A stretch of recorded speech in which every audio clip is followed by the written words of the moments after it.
Olá, bem-vindo ao quadro. Nessa aula vamos falar sobre reprodução assexuada nas angiospermas. A reprodução assexuada nas angiospermas também pode ser chamada de propagação vegetativa.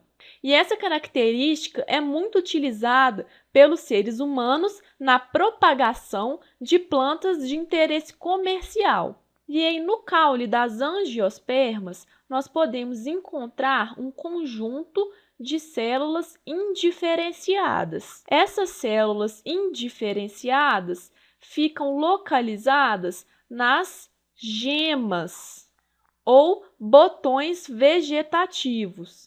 E essas células têm capacidade de se diferenciar e originar outras partes da planta. Vamos ilustrar aqui, então, com o exemplo de um morangueiro.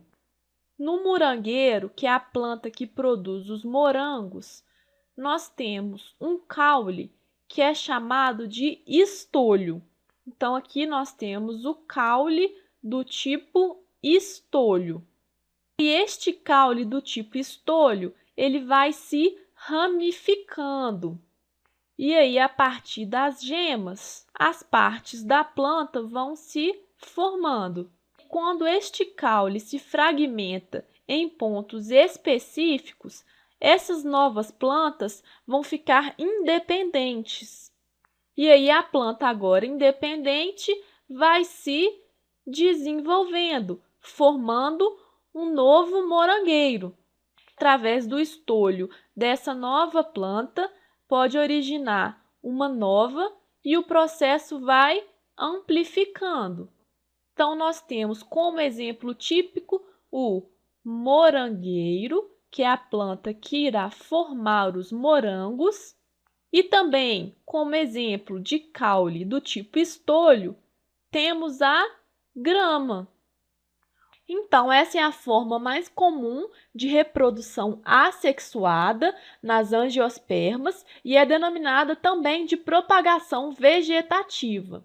E a partir deste princípio de propagação vegetativa, nós podemos desenvolver algumas técnicas de propagação que não ocorrem espontaneamente na natureza. Essas técnicas que vamos detalhar aqui são técnicas desenvolvidas pelo homem. Vamos começar. A primeira delas é a estaquia. Nesta técnica, os ramos caulinares contendo as gemas são cortados. Temos aqui um ramo caulinar com a sua gema. E aí, este ramo será, então, cortado e será plantado. Então, está aqui o ramo plantado. E aí, este ramo irá começar a se desenvolver, formando uma nova planta. Lembrando que o próprio ramo que foi cortado também consegue formar as suas raízes. A segunda técnica é a mergulhia. Representando esta técnica, nós temos aqui uma planta mãe. E aí, na mergulhia, nós temos que parte dos ramos caulinares são literalmente enterrados, até que este ramo começa a criar as suas raízes. A planta, então, é literalmente dobrada.